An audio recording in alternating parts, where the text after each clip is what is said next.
নবী সাল্লাল্লাহু আলাইহি ওয়াসাল্লাম যখন নবী হন নাই তখনকার সমাজটা এখনকার বিশ্বের মতো ছিল। বলবেন কিভাবে? আমি বলছি আমার কাছে হুজ্জাত আছে, প্রমাণ আছে। আমি প্রমাণ করছি কিভাবে। নবী সাল্লাল্লাহু আলাইহি ওয়াসাল্লাম যে যুগে নবী হন নাই, এখনও নবী হন নাই, যেটাকে আমরা বলি, কটাক্ষ করে বলি মধ্যযুগ, বা আমরা অনেক সময় অপমান করে বলি আইয়ামে জাহেলিয়া। শব্দগুলো শুনেছেন তো আপনারা? কখনো কি প্রশ্ন করেছেন যে আসলে কেন এই যুগটাকে আমরা জাহেলিয়া বলি, কেন অন্ধকারাচ্ছন্ন যুগ বলি? ওই যুগটা কি সূর্য উঠতো না? ওই যুগে কি সূর্য উঠতো না? তাহলে কেন অন্ধকারাচ্ছন্ন যুগ বলি? এক, ওই যুগের মানুষ আল্লাহ পাকের তাওহীদ, একত্ববাদ এর সাথে শিরককে মিশ্রিত করেছিল। এক নাম্বার। তাহলে এক নাম্বার কারণ কি? ওই যুগের মানুষ আল্লাহ পাকের তাওহীদের সাথে শিরককে মিক্স আপ করেছিল। মনে করবেন না যে তারা আল্লাহকে বিশ্বাস করতো না, এটা ভুল ধারণা। তারা সবাই আল্লাহকে বিশ্বাস করত, গুটি কয়েক মানুষ ছাড়া। এমনকি আবু জাহেল, যাকে আমরা বলি এই উম্মতের ফেরাউন, নবীজি বলেছেন আবু জাহেল হচ্ছে এই উম্মতের ফেরাউন। বদরের যুদ্ধে যখন আব্দুল্লাহ বিন মাসউদ রাদিয়াল্লাহু আনহু তার গর্দানটা কেটে নিয়ে আসছেন, রাসূলের সামনে রেখেছেন সাল্লাল্লাহু আলাইহি ওয়াসাল্লাম, নবীজি গর্দান দেখে বলেছিলেন এই হচ্ছে এই উম্মতের ফেরাউন, এই আবু জাহেল হচ্ছে এই উম্মতের ফেরাউন। আর ফেরাউনের চেয়ে বড় কোনো কাফের নাই, এখনও নাই, ছিলও না, আসবেও না ইনশাআল্লাহ। তো এই আবু জাহেল যখন বদরের যুদ্ধ করতে যাচ্ছিল, তখন সে প্রথমে কাবা ঘরে গিয়েছে। কোথায় গিয়েছে? গিয়ে বলেছে আল্লাহুম্মা ইন কুনতা তা'লাম, হে আল্লাহ আপনি যদি জানেন, আমার কথাগুলো খেয়াল করবেন, হে আল্লাহ আপনি যদি জানেন যে আন্না মুহাম্মাদান আলাল হক, মুহাম্মদ সাল্লাল্লাহু আলাইহি ওয়াসাল্লাম সত্যের উপরে আছে, ফানসুরহু, আল্লাহ আপনি তাকেই সাহায্য করেন। বুঝাতে পারলাম? ওয়া ইন কুনতা তা'লাম, এবং আপনি যদি জানেন যে নাহনুল কুরাইশ আলাল হক, আমরা কুরাইশরা হকের উপরে আছি, ফানসুরনা, তাহলে আমাদেরকে সাহায্য করেন। বুঝাতে চাচ্ছি আবু জাহেলের মতো মানুষও আল্লাহকে বিশ্বাস করত। আইয়ামে জাহিলিয়াত মানে এমন নয় যে ওরা সবাই নাস্তিক ছিল, না, নট অ্যাট অল, মোটেই এমন নয়। তারা আল্লাহকে বিশ্বাস করত। তাহলে আল্লাহ পাক তাদেরকে কাফের কেন বলছেন? উত্তর সূরা জুমারের মধ্যে আছে। তারা লাত, ওজ্জা, হুবল, মানাত এগুলোর পূজা করত, মূর্তি পূজা করত, এটা তো আপনারা জানেন।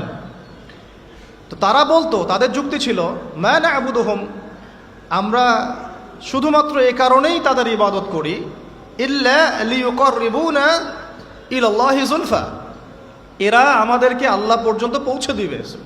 নাউযুবিল্লাহ। তাহলে রিজনটা কি? দলিল আদিল্লা কি তাদের মূর্তি পূজার পিছনে? আমরা এগুলোর মধ্য দিয়ে আল্লাহর নৈকট্য অর্জন করতে চাচ্ছি। তার মানে তারা সবাই আল্লাহকে বিশ্বাস তো করত যে একজন আল্লাহ আছেন। এখনকার বিশ্বের দিকে তাকিয়ে দেখুন, ওই একই শিরকের ছোঁয়া সব জায়গায় লেগে গেছে। মানুষ আল্লাহকে বিশ্বাস করে, কিন্তু ইবাদত বন্দেগীর জীবনে গিয়ে আল্লাহর সাথে অন্যকে শরিক করছে, ইকোনমিতে গিয়ে আল্লাহর সাথে অন্যকে শরিক করছে, পলিটিক্স করতে গিয়ে আল্লাহর সাথে অন্যকে শরিক করছে, ওয়ার্ল্ড অ্যাফেয়ার্সকে ডিল করতে গিয়ে আল্লাহর সাথে অন্যকে শরিক করছে। মানুষ আল্লাহকে বিশ্বাস করেও এখন মুশরিক হচ্ছে। আপনি কোন সেন্সে ওইটাকে আইয়ামে জাহিলিয়াত বলছেন, আর এখনকার যুগটাকে পুত পবিত্র বলছেন? এগিয়ে যাওয়ার যুগ, সায়েন্স অ্যান্ড টেকনোলজির যুগ। দেখাচ্ছি আপনাকে টেকনোলজি কাকে বলে। সুলাইমান আলাইহিস সালামের সময় বিশ্বে এমন প্রযুক্তি ছিল, এই প্রযুক্তির ধার কাছেও কোনোদিনও এই বিশ্ব আর যেতে পারবে না।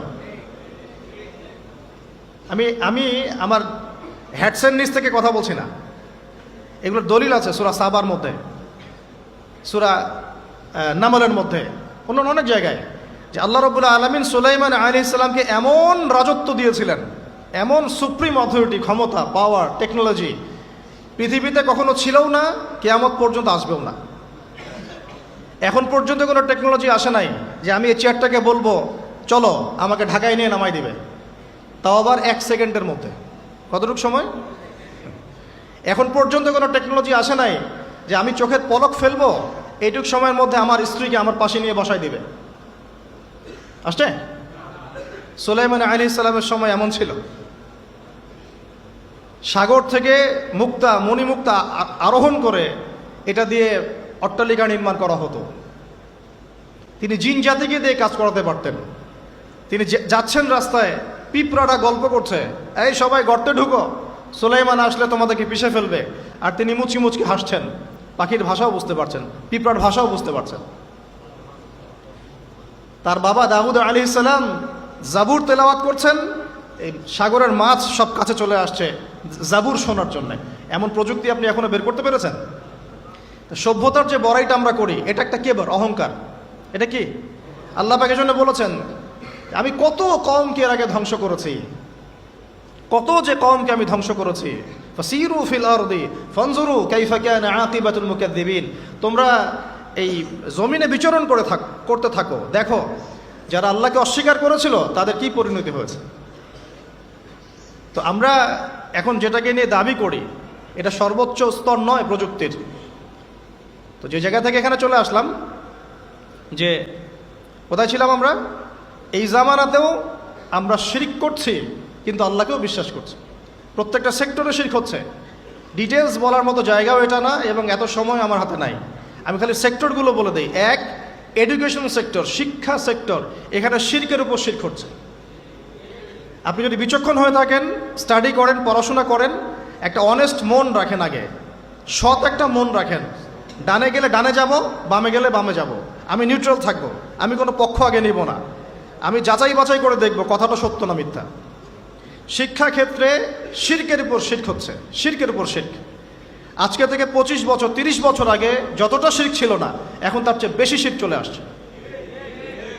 এমন এমন শিরক আসছে যেগুলোর প্রতি ঈমান রাখলে আপনার ঈমান ভঙ্গের 10টা কারণ আছে। এই 10 কারণের মধ্যে পড়ে যাবেন, আবার নতুন করে কালিমা শাহাদা দিয়ে ইসলাম কবুল করতে হবে, নতুন করে কালিমা শাহাদার সাক্ষ্য দিয়ে আবার মুসলিম হতে হবে। যতই দাম্ভিকতা দেখান, কবরে আপনাকেও যেতে হবে, কিচ্ছু করার নাই তখন। এখন যদি সলিউশনে না আসি, সংশোধন না করি, তাহলে অনেক দেরি হয়ে যাবে। এখনকার টিকটক জেনারেশনটা বিগত 30 বছরের মেহনতের ফসল। পশ্চিমাদের বিগত 30 বছরের মেহনতের ফসল এখনকার টিকটক জেনারেশন। ওরা মেহনত চালিয়ে যাচ্ছে, না জানি আরও 30 বছর পরে কোন টক জেনারেশন আসবে আল্লাহ ভালো জানে। একটা কমন সেন্সহীন, জীবনের উদ্দেশ্যহীন, একটা বুদ্ধিবৃত্তিক প্যারালাইজড প্রজন্ম। না জীবনের কোনো উদ্দেশ্য আছে, না কোনো পড়াশোনা করে, আর না একটু ভালো করে খেলাধুলা করে, আর না শরীর চর্চা করে, আর না কিছু লিখে, আর না কিছু জাতিকে কিছু দিচ্ছে, আর না পলিটিক্সে কোনো আগ্রহ আছে, আর না ইকোনমিক্সে কোনো আগ্রহ আছে, না ওয়ার্ল্ড অ্যাফেয়ার্স সম্পর্কে কোনো সচেতনতা আছে, না মুসলিম উম্মার এই দুরবস্থায় তার ভূমিকা রাখার কোনো ইচ্ছাও পর্যন্ত আছে। না সলাত আদায় করে, না কুরআন তেলাওয়াত করে, আর না ওযু করতে জানে ঠিকভাবে, আর না ফরজ ওয়াজিব সুন্নাত মুস্তাহাব জানে, আর না ফিকহুল মুয়াসসারের মতো সহজ ফিকহের কিতাবগুলো তার আয়ত্ত করা আছে, না কোনো আলেমের সাথে সম্পর্ক আছে, না কোনো ইসলামিক স্কলারের কাছে সম্পর্কিত হয়, আর না মাদ্রাসায় যায়, আর না ইসলামের বেসিক ফান্ডামেন্টাল নলেজ অর্জন করে। জীবনের উদ্দেশ্যই নাই, শুধু মেয়ের পিছনে, শুধু মাদকের পিছনে, ড্রাগসের পিছনে, কোনো সময় মারামারি দাঙ্গা হাঙ্গামা করছে, কোনো সময় দেখা যায় বাইক দাবড়ায় বেড়াচ্ছে। বাবার, বিত্তশালী বাবার অনেক টাকা আছে, বাস কিনে দিয়েছেন বাইক, চলছে।